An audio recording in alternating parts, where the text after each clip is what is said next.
চুলে ড্যান্ড্রফের সমস্যা যেন পিছুই ছাড়ছে না, এদিকে দিন দিন বেড়েও যাচ্ছে হেয়ার ফলের সমস্যা।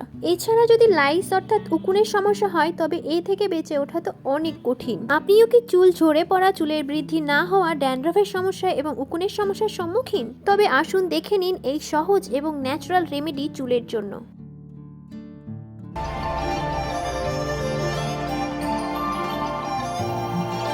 প্রথমে আমি এই ফ্রেশ নিম পাতাগুলোকে ভালো করে ওয়াশ করে নিচ্ছি।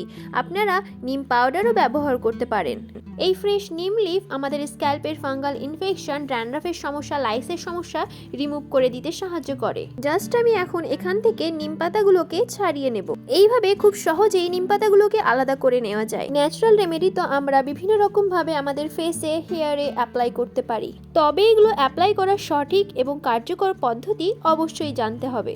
এখন এই নিম পাতাগুলো থেকে আমি একটা হেয়ার স্প্রে তৈরি করে নেব। তার জন্য লাগবে আমার জল, এবং এই জলে নিম পাতাগুলোকে দিয়ে তারপরে ভালো করে গরম করতে হবে, এবং এই জলটা ভালো করে ফুটে আসা আর হাফ হয়ে আসা পর্যন্ত আমাকে অপেক্ষা করতে হবে। তবে এটা তৈরি করতে হবে কিন্তু মিডিয়াম ফ্লেমে। আমার জলটা হাফ হয়ে এসেছে, এখন আমি ছেঁকে নেব।